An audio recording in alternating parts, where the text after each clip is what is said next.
It's the most famous street in the world. Millions of people check out the 4-mile Las Vegas Strip a year.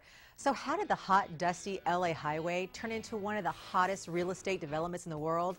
Well, you can say it's been explosive.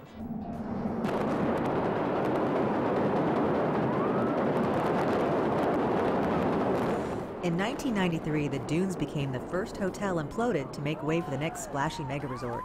The doomed hotel once held the title The Miracle in the Desert. But the real miracle was how we had gotten this far in such a short amount of time. Just 52 years earlier, El Rancho Vegas rose from the desert floor to mark its territory as the very first motel on the future strip. What looks like truly an oasis in the desert was as close to a full resort as the town had ever seen.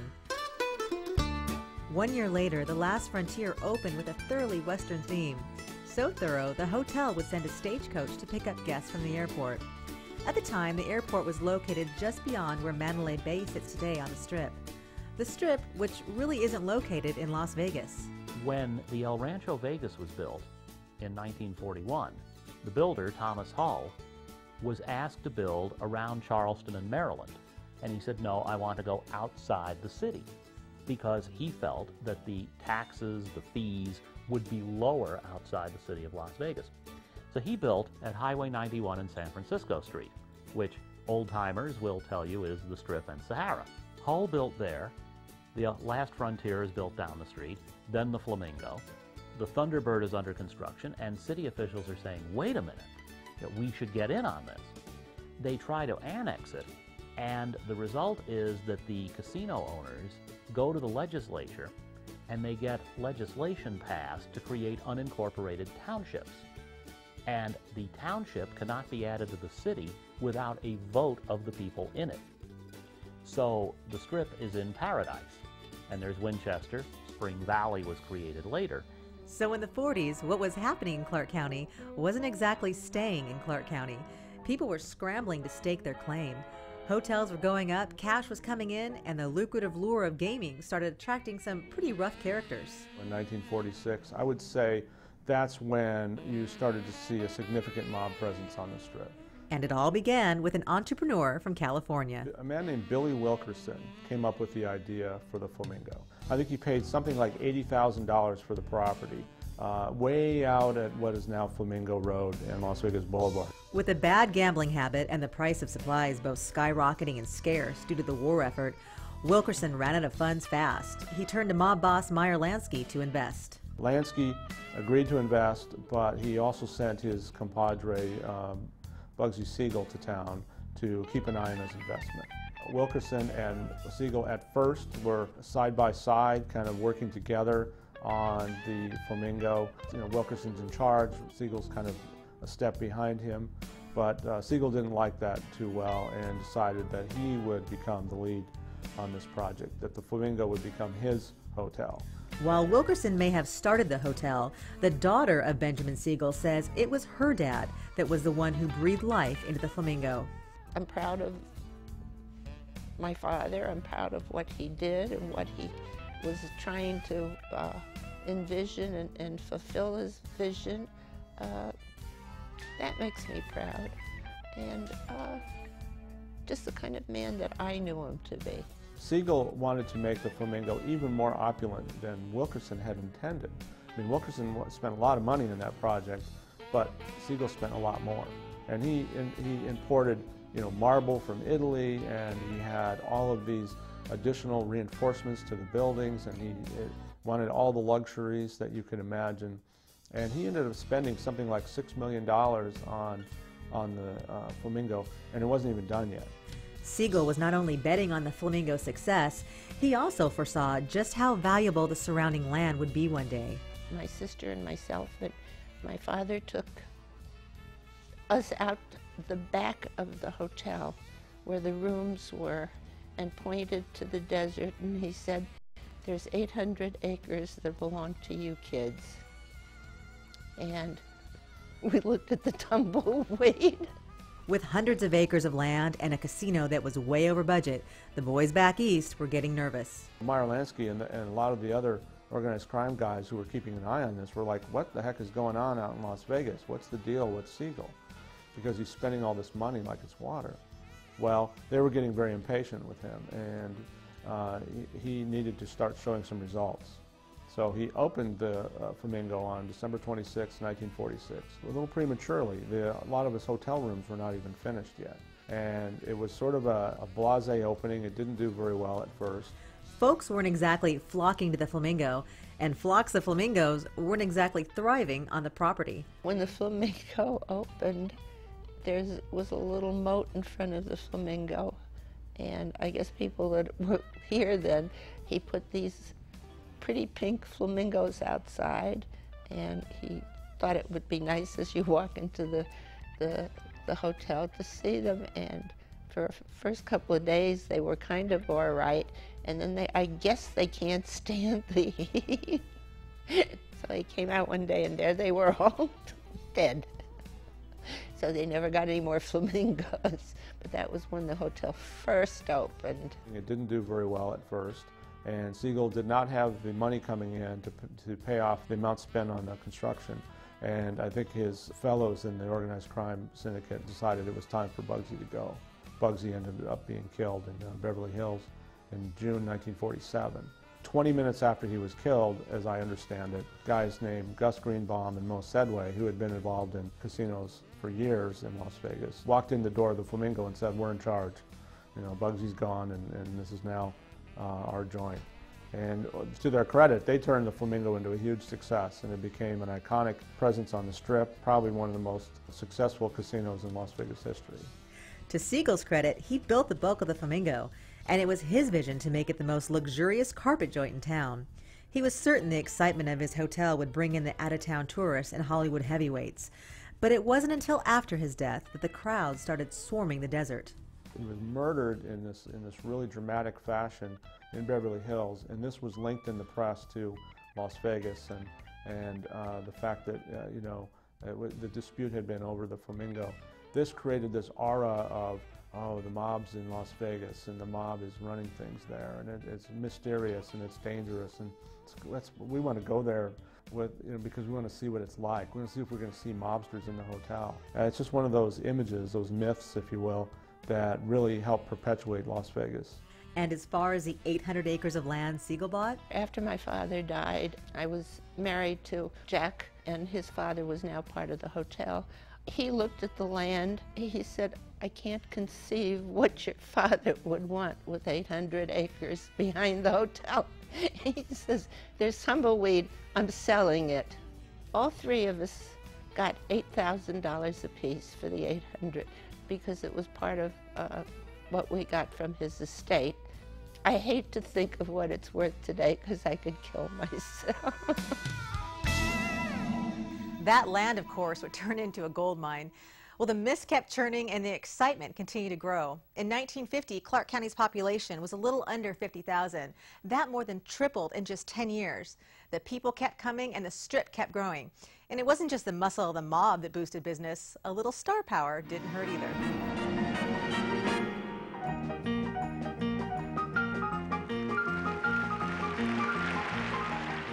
In 1955, Liberace opened the Riviera. At the time, he was the highest paid entertainer, wowing the crowds in the highest hotel on the Strip. At 9 stories tall, the Riviera would become the first high-rise. Then in the 50s, you saw the explosion of the Strip and all the iconic names that have become synonymous with Las Vegas, from the Sands, the Stardust, the Tropicana, the Dunes. That became sort of the golden era of Las Vegas. The Silver Slipper, Desert Inn, Royal Nevada, and Hacienda also found homes on the Strip. But it was a Sahara Hotel opening in 1952 that lured a future Miss Nevada way out west. So right away they put me in public relations. For Joni Shufi, public relations meant getting creative. She traveled around the country promoting Las Vegas with one publicity stunt after another. And this is the way I looked back then for the conventions. I always had a gun on my hip. A gun that would be used to stage a fake bank robbery in Atlanta. The only hitch, they forgot to let the cops in on their stunt. I'm walking down the stairs and sirens coming, you know, because somebody turned in there's a bank robbery. Before Joni was traveling the country pretending to break the law, one man was already sweeping the states, dead set on cleaning up crime, and he was about to set down in Sin City. Kefauver was a senator from Tennessee in 1950, held hearings trying to expose organized crime's involvement in a lot of different cities, including Las Vegas. And they came here and had hearings here. It was a town that wasn't talking, and so he didn't get a lot here. However, I think much like the death of Bugsy Siegel, that committee hearing and that supposed crackdown on organized crime in a way only helped Las Vegas, because once again we're in the limelight as the Sin City. This is the place where organized crime runs these elegant casinos, and we need to go there and check that out. And I think instead it had the reverse effect of, instead of cracking down and closing down these mob-run casinos, it fueled the interest in Las Vegas. Crime syndicates from around the country now felt they had the green light to come grab their piece of Sin City pie.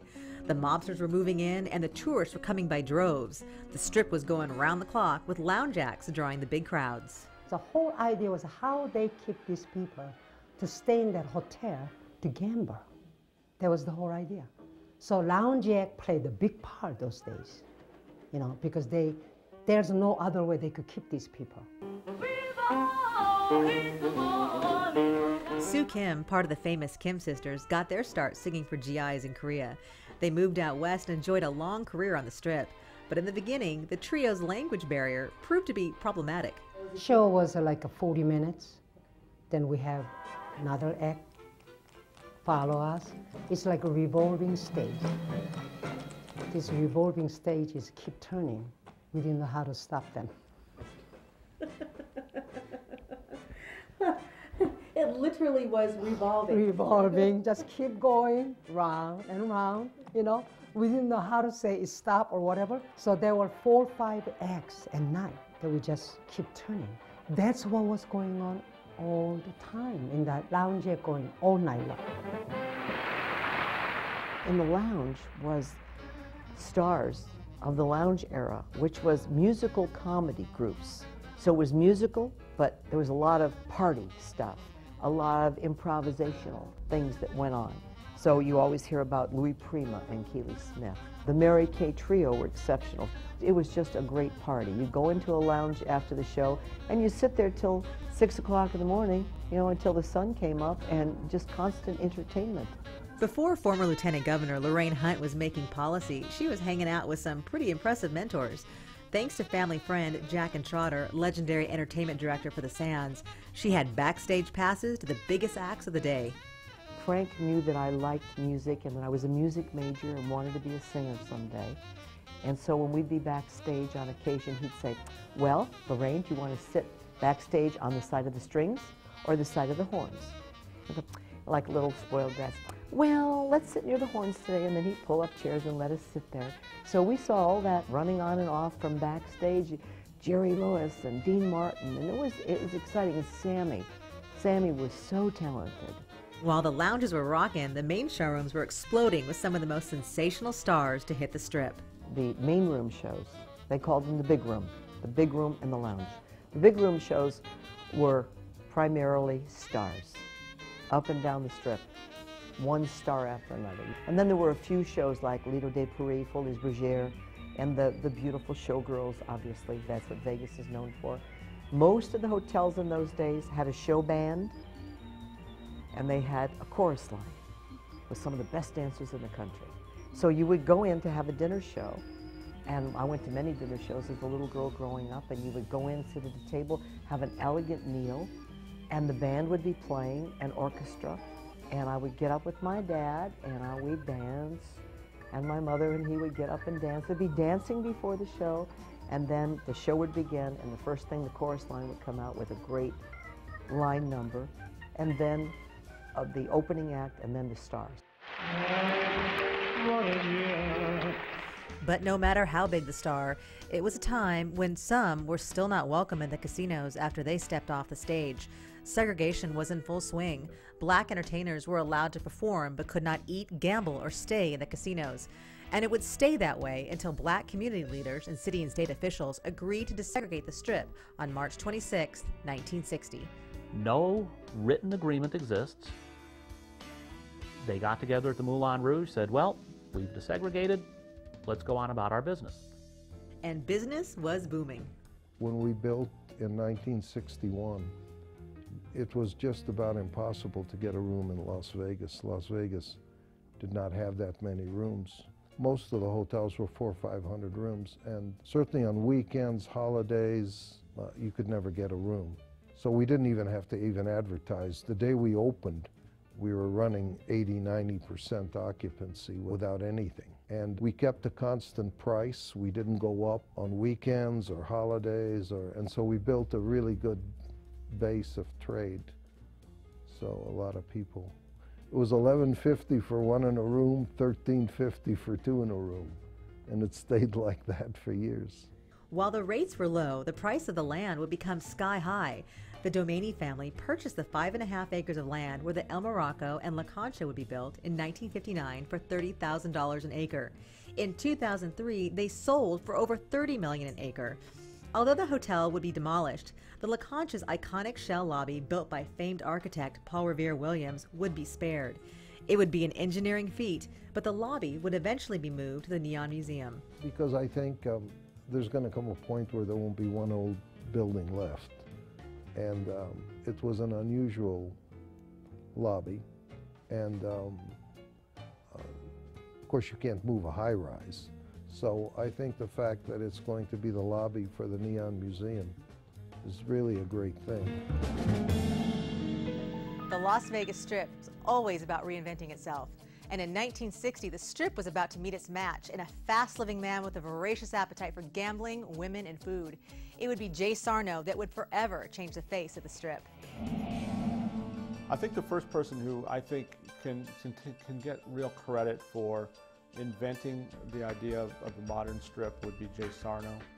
Sarno created Caesar's Palace with this ultra-themed piece to it, and I have to give him a lot of credit because he saw that the Strip was a place that was separate and apart from gaming. It wasn't just about betting, it was about an experience. Before Sarno turned the Strip upside down, he was building cabanas all over the country with his business partner, Stan Mallon.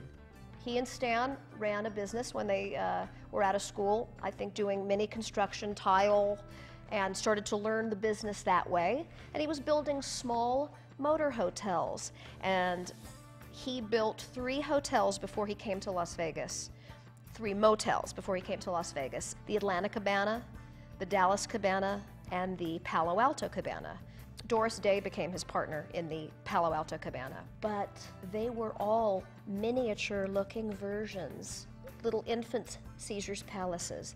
Sarno and Mallon knew they could make the leap from cabanas to casino moguls after visiting Las Vegas for the first time in 1960. We were living in Atlanta, Sarno and I, and we were invited to a junket at the Dunes. Came out naturally, and we thought there really wasn't a very nice hotel here, that we could do better. He came to Vegas on a layover and saw these funny hotels, these square sawdust on the floor, rows and rows of slot machines, no beauty, no theme, making tons of money. And they had nothing, and he was building swanky, slick, marble, fountains, gorgeous, breaking his back building these other types of places. He said, whoa. He found his calling, immediately moved the family out. They got a loan. The loans didn't come from Wall Street in those days. You got money where there was money.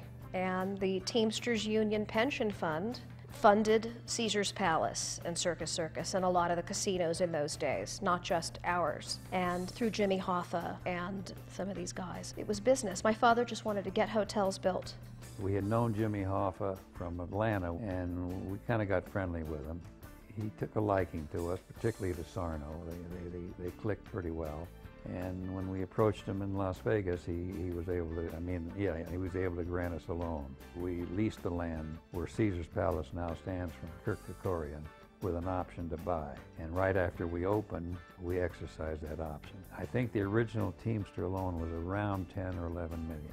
When we opened, we did so well that all our cash went out in markers and so forth, and Hoffa came to the opening and gave us a couple of $1 million more. He was impressed with the operation and the hotel, and that enabled us to go on and to buy the land Of course, owning a casino did have its challenges. So we had Sinatra at Caesars many times, and he used to drink quite a bit, and he was a mean guy when he was drunk, and he used to belittle the dealers, and he used to force them into monies. And we didn't want him to gamble because he didn't want to pay when he lost.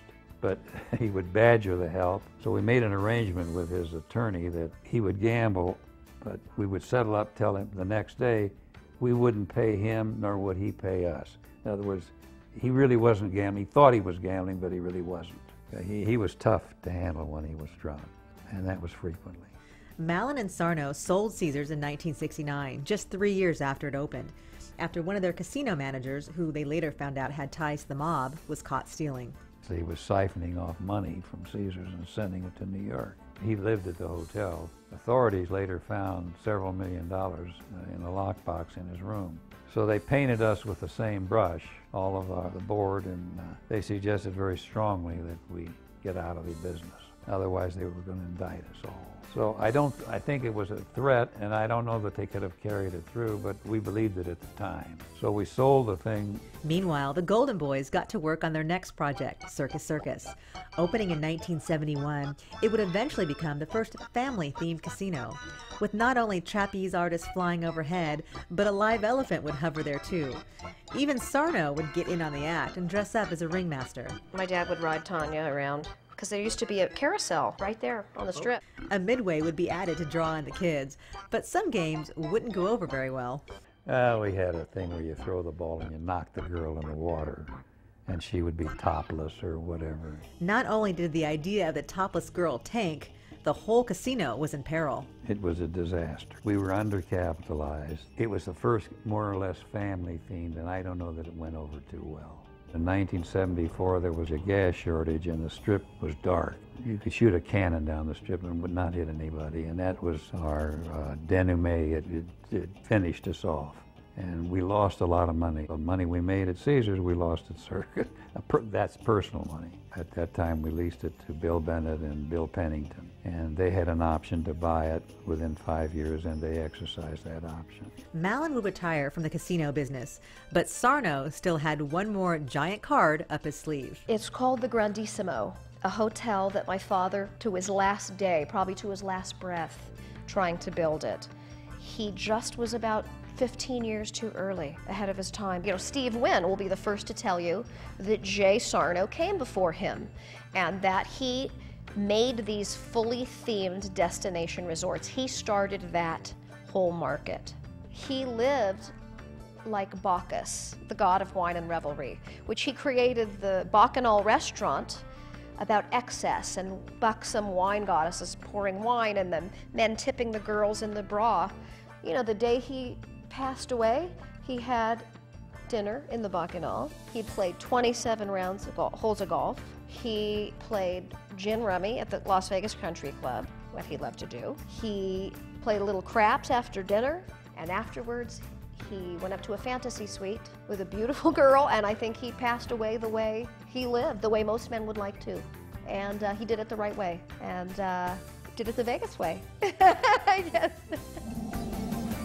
While Jay Sarno's larger-than-life persona couldn't be ignored, another man would slink into Vegas under cover of night and turn the rules of gaming on its ear.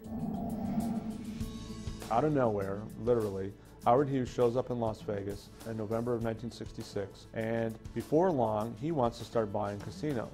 Hughes rented out the top 2 floors of the Desert Inn. He had health issues, became reclusive, and never left the hotel, and his welcome was wearing thin. Ultimately, they were going to force him out. And he said, well, you know, if they're going to force me out, then why don't we just buy the dang place? So that's exactly what they did. Bob Mayhew was Hughes' right-hand man. He went to Mo Dalitz and that crew and said, we want to buy the Desert Inn. And they worked out a deal, and I think it was in March of '67 that Hughes was now the owner of the DI. He quickly took a liking to the site. He didn't plan to own casinos. When he came here, he did want to buy land and he wanted to buy airports and things like that, but he didn't necessarily want to buy casinos. After he owned the DI, though, he's like, oh, he's talking to Bob Mayhew, is like, well, how many more of these toys can we get? Because this is fun. He would add more toys on his shelf: the Sands, Frontier, Silver Slipper, Castaways, and the Landmark. most of which were mob-connected hotels. He did two things. He nudged the mob out of Las Vegas by purchasing these casinos, but he also opened the door to corporate ownership of casinos. You had the passage of this Corporate Gaming Act in the late 60s that allowed corporations to own casinos. They had not previously been allowed to. This opened the door by legally allowing them to own. It was like something that Governor Laxalt said at the time. He said, Howard Hughes gave Nevada the good housekeeping seal of approval, in the sense that everybody knows Hughes is not a mobster. He's a legitimate businessman. If it's good enough for Hughes, maybe it's good enough for our company. Organized crime was moving out, and corporations like the Holiday Inn and the Hilton were moving in. Well, it's one for the money, two for the show. We together ready now, go. Also moving in was the future king of Vegas entertainment. It was 1969. The International, later renamed the Las Vegas Hilton, set the stage for Elvis Presley. At 10:15 p.m., he stepped into the spotlight and left a breathless audience wanting more with a rockin' rendition of Blue Suede Shoes. It was so successful, Presley's contract was renegotiated the next day. He would end up playing for 8 years with over 1,000 shows under his rhinestone belt. In the 70s, Clark County's population was bursting at just under 130,000, and the Nevada gaming revenues finally cracked the $1 billion mark. Also growing were the size of the hotels. The MGM Grand opened as the world's largest hotel, and 7 years later, that resort would make history once again. Good evening. At least 75 people have died today in a fire in the biggest hotel in Las Vegas. The 1980 fire started in the hotel's deli, an area that did not have overhead sprinklers. 86 people died and over 700 people were injured, making it the worst disaster in Las Vegas history. Yet some good did come from the tragedies. The retrofit laws required all high-rise buildings to install overhead sprinklers, making Clark County one of the most fire-safe places in the world. In 1989, flames would once again reach the Strip, but this time they were orchestrated by a man who had the Midas touch with mega resorts. The next big turning point, though, didn't come until 1989 when Steve Wynn opened the Mirage. And the Mirage was what I think you could call the first mega resort on the Strip. And it triggered the explosion that we saw in the 90s with the Luxor and the MGM and the Treasure Island and ultimately the Bellagio and Mandalay Bay and Paris and all of the casinos that we know today as the Las Vegas Strip. It also marked the demise of a lot of those old iconic casinos that had to be torn down to create these new ones. Since it's a prime piece of real estate, the face of Las Vegas is always changing. Old mainstays come crashing down, making way for flashy mega resorts. Decades of significant and sometimes sinister history disappear into a cloud of dust. But if you look hard enough, you can still see them. The entertainers, the wheelers and dealers, the legends who turned an ordinary dirt road into an entertainment capital. If you'd like to share your memories of the Las Vegas Strip, just log on to our website at accessclarkcounty.com/100. And don't forget to join us next time as we leap back and look forward at 100 years of Clark County history.